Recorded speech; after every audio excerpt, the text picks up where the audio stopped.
अस्सलाम वालेकुम एवरीवन। तो इस वीडियो में आपको बताने जा रहा हूँ यूनिवर्सिटी ऑफ एडिनबर्ग। अगर आप इसमें किसी भी प्रोग्राम में एडमिशन भेजना चाहते हैं तो आप इसमें किस तरह एडमिशन प्रोग्राम में अंडर ग्रेजुएट लेवल में अप्लाई करना चाहते हैं, एमएस या एमफिल लेवल में अप्लाई करना चाहते हैं या इवन पीएचडी लेवल में अप्लाई करना चाहते हैं, तो आप इसके लिए अप्लाई किस तरह करेंगे। तो फर्स्ट ऑफ ऑल आपने कोई भी ब्राउज़र ओपन कर लेना है। ब्राउज़र ओपन करने के बाद आपने सिंपली वहाँ पे लिखना है यूनिवर्सिटी ऑफ एडनबर्ग। जैसे ही वो आप लिखेंगे यूनिवर्सिटी ऑफ एडनबर्ग, आपने सिंपली यहाँ पे इधर फर्स्ट वन आपके पास एक ऑप्शन मिल जाता है, आपने इस पर क्लिक कर देना है। जैसे ही आप इस पर क्लिक करेंगे तो इसकी वेबसाइट जो है ना वो ओपन हो जाती है।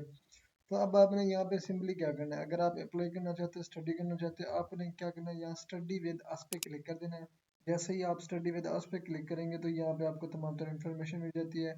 जैसे कि अगर आप रिसर्च साइड पे अप्लाई करना चाहते हैं, पोस्ट ग्रेजुएट पे या अंडर ग्रेजुएट पे, तो आपने सिंपली अगर अंडर ग्रेजुएट पे अप्लाई करना है तो यहाँ पे क्लिक करेंगे। यहाँ पे क्लिक करने के बाद आपने सिंपली यहाँ पे देखिए जी आपको तमाम तरह इन्फॉर्मेशन यहाँ पे मिल जाती है। Under graduate study 2024 entry. तो इसके आपने अप्लाई किस तरह करनी है, इंट्री रिक्वायरमेंट क्या है, फीस एंड फंडिंग क्या है, यहाँ पे आपको तमाम तरह डिटेल्स मिल जाती है। यहाँ पे आपने सिंपली यहाँ पे क्लिक करके चेकआउट कर लेना है। जैसे कि अब आप करना चाहते हैं कि आपने अप्लाई किस तरह करनी है, आपने सिंपली यहाँ पे क्लिक कर देना है। जैसे आप इस पर क्लिक करेंगे तो आपके पास 6 स्टेप्स हैं। फर्स्ट स्टेप्स है चूजिंग ए डिग्री, मीन के कौन से डिग्री प्रोग्राम में आप अप्लाई करना चाहते हैं, वो प्रोग्राम आपने सिलेक्शन करनी है।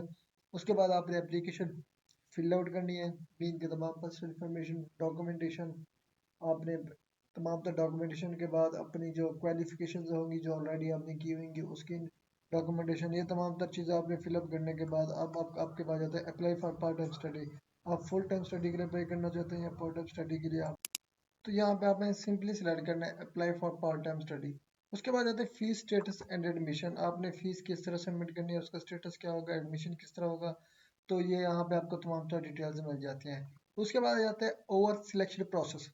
यहाँ पे वो चीज़ आपको बताते हैं वो आपको किस बेस पे सिलेक्ट करेंगे, कौन कौन से मेन के स्टेप्स होते हैं जिसको पास करने के बाद आपकी सिलेक्शन होती है। और उसके बाद आ जाता है एप्लीकेशन के बाद, जब आप एप्लीकेशन दे देते हैं अप्लाई के बाद क्या क्या आपका प्रोसेस होगी यहाँ पे आपको वो भी मिल जाता है। मिसाल के तौर पर मैं यहाँ पे सिंपली फर्स्ट वन पे क्लिक करता हूँ choosing a degree. Choosing a degree पे आप जैसे ही क्लिक करेंगे तो यहाँ पे देखिए जी चूजिंग अ डिग्री, आपने डिग्री किस तरह सिलेक्शन करनी है। देखिए जी, when deciding what to study you should consider your interest, mean कि अब कोई भी प्रोग्राम में आप अप्लाई करना चाहते हैं, फर्स्ट ऑफ ऑल आपने उसमें अपना इंटरेस्ट देखना है और अपनी स्ट्रेंथ देखनी है। मीन कि आप कोई भी सब्जेक्ट चूज करने जा रहे हैं तो आपको उसके बारे में कोई नॉलेज है, उसकी स्ट्रेंथ है। मीन कि अगर आपको फ्यूचर में पढ़ाना पड़े कोई भी चीज़ हो तो उसको आपने देखना है। उसके बाद ये तमाम चीज़ें देखने के बाद आपने वो प्रोग्राम सिलेक्ट करना है। उसके बाद आ जाता है west subject heavy previous in joy study. आपने कोई भी प्रोग्राम सेलेक्ट करना है, आपने प्रीवियस की जो आपकी डिग्रीज है आपने उसका फिर सबसे जो आपका फेवरेट सब्जेक्ट है वो सब्जेक्ट देखना है आपने। उसके बाद अपना सब्जेक्ट इंटरेस्टेड देखने के बाद आपने परफॉर्म वेल, मीन के जो सब्जेक्ट आप यहाँ पे चूज कर रहे हैं आपके प्रीवियस डिग्री में अगर वो सब्जेक्ट है तो आपने उसमें परफॉर्म अच्छा किया कि नहीं किया। तो ये है मतलब कि चूजिंग प्रोग्राम। उसके बाद आ जाता है यहाँ पे सिंपली बैकअप पे आने के बाद आपने यहाँ पे लिखना मेकिंग एन एप्लीकेशन, के आपने एप्लीकेशन किस तरह में बनानी है। यहाँ पे आपने सिंपली क्लिक करना है तो दो ऑप्शन मिल जाते हैं आपके पास, ठीक है जी। अप्लाई करने के लिए अप्लाई थ्रू यूकस, अगर आप यूकस के थ्रू अप्लाई करेंगे आपने यहाँ पे सिंपली क्लिक करना है। क्लिक करने के बाद यहाँ पे देखिए जी आपके पास apply through UCAS, you must apply all through UCAS the universities a college admission service, ठीक है जी। आपने अगर यूकस के थ्रू अप्लाई करना है तो यहाँ पे देखिए जी यहाँ पे क्लिक कर लेना है। जैसे आप क्लिक करेंगे तो यहाँ पे यूकस का मेन वेबसाइट ओपन हो जाएगा। आपने IMAP यहाँ पे क्लिक करने के बाद आपने सिंपली यहाँ पे जिनके स्टूडेंट्स का अकाउंट बना हुआ होगा वो यहाँ पे साइन इन पे क्लिक करेंगे, जिनका अकाउंट नहीं बना होगा वो सिंपली यहाँ पे अपना क्रिएट अकाउंट करेंगे, ठीक है जी।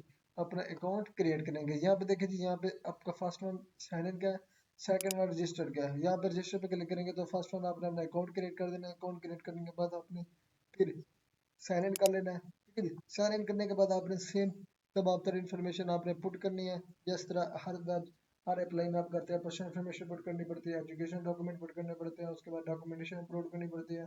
उसके बाद एप्लीकेशन को प्रीव्यू करना होता है, प्रीव्यू करने के बाद आपने फाइनल एप्लीकेशन सबमिट करनी होती है। तो सेम ही मेथड है इस वेबसाइट पे आके किसी प्रोग्राम में अगर आप अप्लाई करना चाहेंगे तो यहाँ पे आप अप्लाई कर सकेंगे, ठीक है जी। उसके बाद आ जाता है जैसे ही मैं बैकअप करूंगा तो यहाँ पे इसके बाद आ जाता है आपके पास इंफॉर्मेशन, वो भी मैं आपको एक्स्ट्रा जो है वो भी बताता चलूँ। उसके बाद आ जाता है जी आपके पास व्हाट नीड टू अप्लाई, कौन क्या चीज़ आपको ज़रूरत होगी जब आप अप्लाई करेंगे। तो यहाँ पे क्लिक करेंगे, यहाँ पे क्लिक करने के बाद आपकी your qualification, projected grades, personal statement, उसके बाद आपके रेफरेंसेस और उसके बाद सपोर्टिंग इंफॉर्मेशन। तो ये चीज़ें हैं जो आपको एप्लीकेशन के दौरान ज़रूरत पड़नी है।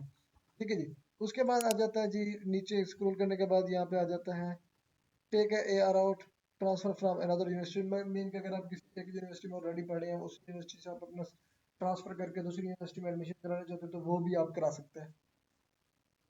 उसके बाद आता है डिसेबल एप्लीकेंट, मीन कि जो वो स्टूडेंट जो माजूर है, अगर वो स्कॉलरशिप के लिए अप्लाई करना चाहते हैं तो वो भी इसमें अप्लाई कर सकते हैं। उनके जो एप्लीकेशन होगी, एडमिशन सिलेक्शन होगी वो भी हो जाएगी। उसके बाद आपने तमाम तरह ये जो चैलेंजेस सर्कमस्टेंसेस होंगे वो भी आपको प्रोवाइड किए जाएंगे। मीन कि if you believe that your disability has an effect your FD, you may be able to take this into account during the selection में। मीन कि जो अब मीन कि जो स्टूडेंट्स अप्लाई करेगा अगर वो मजदूर है तो उस तमाम तर जो मजदूरी की एबिलिटी होगी वो भी इन अकाउंट की जाएगी। इसी तरह से अगर आप किसी और इसी तरह से आपने कोई और यहाँ पे आ जाता है steps, transfer from other university, ये मैंने ऑलरेडी को बता दिया है। और उसके बाद जाता है apply for entry to second year. ठीक है जी। उसके बाद आ जाए what you due to study. तो ये तमाम तर चीज़ें थी। अगर आप यूनिवर्सिटी ऑफ एडिनबर्ग में अप्लाई करना चाहते हैं तो सेम इसी तरह आप तमाम तरह इंफॉर्मेशन रीड करने के बाद आपने अप्लाई थ्रू यूकस, यूकस एक वेबसाइट होती है, वहाँ पे जाके आप अपनी अप्लाई स्टार्टअप कर देंगे। स्टार्टअप करने के बाद आपने तमाम तरह इंफॉर्मेशन फिलअप करनी है, फिलअप करने के बाद आपने सबमिट कर देनी है। तो जैसे ही आप एप्लीकेशन सबमिट करेंगे, सबमिट करने के बाद आपको जो मतलब कोई भी नेक्स्ट प्रोसेस होगा ईमेल के थ्रू इन्फॉर्म कर दिया जाएगा।